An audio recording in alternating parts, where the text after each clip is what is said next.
दोस्तों, ammonium nitrate सबसे खतरनाक एक्सप्लोजिव केमिकल होता है जिसका इस्तेमाल कई कामों में होता है। लेकिन आमतौर पर इसका इस्तेमाल खेती के लिए, फर्टिलाइजर बनाने या फिर बम बनाने के लिए किया जाता है। अगर इसमें जरा सी भी आग लग जाए तो जोरदार धमाका होता है। साथ ही नाइट्रोजन ऑक्साइड और अमोनियम जैसी खतरनाक गैस भी निकलती है। 4 अगस्त को लेबनान में हुए इस धमाके के बाद अब जांच हो रही है कि आखिर कैसे वेयरहाउस में इतना अमोनियम नाइट्रेट जमा था और वहां आग कैसे लगी। हालांकि ये कोई पहली बार नहीं है जब अमोनियम नाइट्रेट की वजह से इतना बड़ा धमाका हुआ। इससे पहले भी ऐसी कई दुर्घटना हो चुकी है। उनमें से 7 बड़ी दुर्घटनाएं, जिनमें एक इतनी खतरनाक थी कि नीचे धमाका हुआ और उसके ऊपर से गुजर रहे प्लेन भी नीचे गिर गए थे। तो आज हम आपको अमोनियम नाइट्रेट के कारण हुए 7 सबसे बड़े धमाकों के बारे में बताने जा रहे हैं।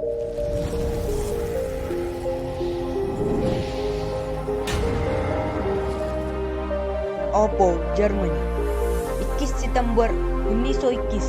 1911 में शुरू हुए इस प्लांट में अमोनियम नाइट्रेट और अमोनियम सल्फेट का 4,500 टन मिक्सचर स्टोर करके रखा था।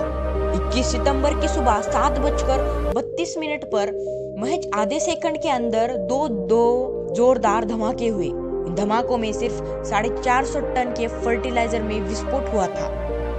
ये धमाका इतना जोरदार था कि इससे प्लांट के अंदर ही 90 मीटर का बड़ा गड्ढा हो गया। इस गड्ढे की चौड़ाई 125 मीटर और गहराई 19 मीटर थी। यह धमाका इतना जोरदार था कि जर्मनी की राजधानी म्यूनिच में भी सुनाई दिया था। म्यूनिच की दूरी इस प्लांट से 275 किलोमीटर थी। इतना ही नहीं, इस धमाके में ओप्पो की 80% बिल्डिंग्स तबाह हो गई थी, जबकि 6,500 से भी ज्यादा लोग बेघर हो चुके थे। 25 किलोमीटर के दायरे में मौजूद घरों की खिड़कियां टूट गई थी। ओप्पो के 30 किलोमीटर के दायरे का ट्रैफिक धमाके की वजह से रुक गया था। धमाके की वजह से कई घरों की छतें उड़ गई थी। उस समय इस धमाके से $17 लाख का नुकसान हुआ था, जो आज के हिसाब से $2.52 करोड़ यानी करीब 200 करोड़ रुपए होता है। धमाका होने के 48 घंटे के भीतर ही 500 डेड बॉडीज बरामद हुई। आखिर में इस धमाके में मरने वाले की संख्या 561 हुई। धमाके में मारे गए लोगों के अंतिम संस्कार में उस समय के जर्मनी के राष्ट्रपति फ्रेडरिक एबर्ट और पंतप्रधान ह्यूगो लेरचेनफेल्ड समेत 70,000 जर्मन नागरिक शामिल हुए थे। नंबर 2, टेसेनडेर्लो, बेल्जियम, 29 अप्रैल 1942। दोस्तों, उस समय सेकंड वर्ल्ड वॉर चल रहा था। बेल्जियम पर जर्मनी ने कब्जा कर लिया था। बेल्जियम के टेसेनडेर्लो में एक केमिकल फैक्ट्री थी जिसको बंद कर दिया था, लेकिन बाद में बेल्जियम के सरेंडर के बाद इस फैक्ट्री को दोबारा शुरू कर दिया। 29 अप्रैल को इस फैक्ट्री में धमाका हुआ था। जिस दिन धमाका हुआ उस दिन हल्की हल्की ठंड थी और सब अपने काम पर जा रहे थे। सुबह 11:27 पर फैक्ट्री में रखे 150 टन अमोनियम नाइट्रेट में धमाका हो गया। कुछ ही पल में सैकड़ों मीटर की ऊंचाई तक सिर्फ धुआं ही धुआं था। धमाके की वजह से 70 मीटर चौड़ा और 23 मीटर गहरा गड्ढा हो गया। इस धमाके में 190 लोग मारे गए, जबकि 900 लोग घायल हो गए। मारे गए 190 लोगों में से 119 फैक्ट्री में काम करने वाले मजदूर थे।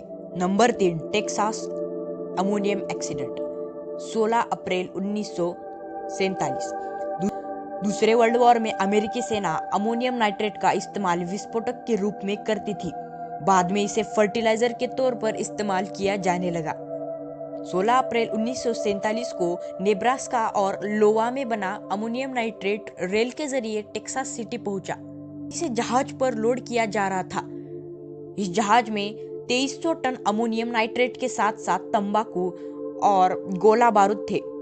सुबह करीब 8 बजे कार्गो से धुआं उठता दिखाई दिया। इस आग को बुझाने की कोशिश की, लेकिन आग बुझ ही नहीं रही थी। 9:12 पर अमोनियम नाइट्रेट में धमाका हो गया। इससे पूरा पोर्ट तबाह हो गया। इस धमाके से 15 फीट ऊंचा धुआं उठ गया, जो 160 किलोमीटर दूर से भी दिखाई दे रहा था। यह धमाका इतना जोरदार था कि इससे हवाई जहाज के छोटे छोटे टुकड़े हो गए और वो टुकड़े हवा में उड़ने लगे। इतना ही नहीं, टेक्सास के पास ही उड़ान भर रहे 2 छोटे प्लेन भी गिरकर नीचे आ गए थे। इस धमाके से 1000 से ज्यादा घरों को नुकसान हुआ था। इसमें करीब 581 लोगों की जान गई थी, जबकि 5000 से भी ज़्यादा लोग घायल हो गए थे। नंबर 4, ओक्लाहोमा, 19 अप्रैल 1995। दोस्तों, 19 अप्रैल 1995 की सुबह ओक्लाहोमा के लिए सबसे खतरनाक सुबह लेकर आई थी। इस दिन पूर्व सैनिक टिमोथी मैकवेग ने ओक्लाहोमा शहर में एक सरकारी बिल्डिंग के बाहर किराए से लिया ट्रक खड़ा कर दिया। इस ट्रक में 2 टन अमोनियम नाइट्रेट था। सुबह 9 बजे से पहले ही मैकवेग ट्रक लेकर पहुंच गया था। कुछ देर में मैकवेग ट्रक से बाहर निकला और डोर लॉक करके भागना शुरू कर दिया। किसी को कुछ समझ नहीं आया। ठीक 9:02 पर ट्रक में ब्लास्ट हो गया। दोस्तों, पलक झपकते ही बिल्डिंग का 1/3 हिस्सा मलबे में बदल गया। आसपास की करीब 300 बिल्डिंग या तो पूरी तरह से तबाह हो गई या फिर डैमेज हो गई। सैकड़ों कारों को भी नुकसान पहुंचा। इस स्फोट में 168 लोगों की जान गई थी, जिनमें 19 बच्चे भी शामिल थे। सैकड़ों लोग घायल हो गए। नंबर 5, रोयोंगचोन, 22 अप्रैल 2004। 22 अप्रैल 2004 को उत्तर कोरिया की राजधानी प्योंगयांग से 50 किलोमीटर दूर रोयोंगचोन स्टेशन पर 2 ट्रेन टकरा गई थी। इन दोनों ही ट्रेनों में विस्फोटक सामग्री थी। ट्रेनों के टकराने से खतरनाक धमाका हुआ। 2 दिन तक उत्तर कोरिया ने इस धमाके के पीछे की वजह नहीं बताई।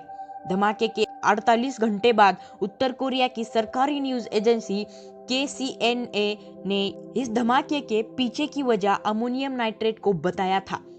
उसने कहा था कि किसी एक ट्रेन से अमोनियम नाइट्रेट लीक हुआ और उससे धमाका हो गया।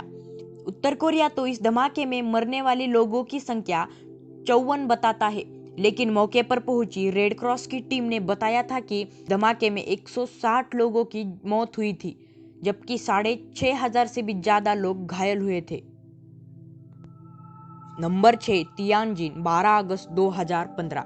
दोस्तों, 12 अगस्त 2015 को चीन के तियानजिन शहर के बंदरगाह में एक कंटेनर में एक के बाद एक कई धमाके हुए। पहले 2 धमाके 30 सेकंड के अंदर हो गए थे। पहला धमाका 12 अगस्त की रात 11:30 बजे हुआ था और दूसरा उसके 30 सेकंड के अंदर। दूसरा धमाका बहुत खतरनाक था, जिसमें 800 टन अमोनियम नाइट्रेट में विस्फोट हो गया था। इन 2 धमाकों से लगी आग की वजह से 15 अगस्त को 8 छोटे छोटे धमाके हुए। 173 लोगों की जान गई और 797 लोग घायल हुए थे। ये धमाके इतने जोरदार थे कि इनकी वजह से आसपास के 304 बिल्डिंग, 12,438 कारें और 7,500 कंटेनर पूरी तरह से डैमेज हो गए थे। इन धमाकों से उस $9 अरब का नुकसान हुआ था। 4 अगस्त 2020। दोस्तों, लेबनान की राजधानी बेरूत में परमाणु धमाके जैसे 2 धमाके हुए। एक हल्का और दूसरा ऐसा कि पूरा शहर थर्रा गया। अब तक ये पता चला है कि बेरूत पोर्ट पर हैंगर में स्टोर करके रखे गए 2750 टन अमोनियम नाइट्रेट में ये धमाका हुआ। धमाका इतना जबरदस्त था कि 250 किलोमीटर दूर तक इसकी आवाज सुनाई दी, जबकि 9 किलोमीटर दूर इंटरनेशनल एयरपोर्ट के पैसेंजर टर्मिनल में शीशे टूट गए। इस धमाके में अब तक 150 लोग मारे जा चुके हैं, जबकि 5000 से भी ज्यादा लोग घायल हो गए हैं। इस धमाके में 3 लाख लोग बेघर हो चुके हैं। करीब आधे शहर में 22,500 करोड़ रुपए का नुकसान हुआ है। दोस्तों, कैसी लगी जानकारी ये कमेंट बॉक्स में ज़रूर बताइए और ऐसे और भी वीडियोस देखने के लिए हमारे चैनल इंटरेस्टिंग ट्यूब को सब्सक्राइब कीजिए।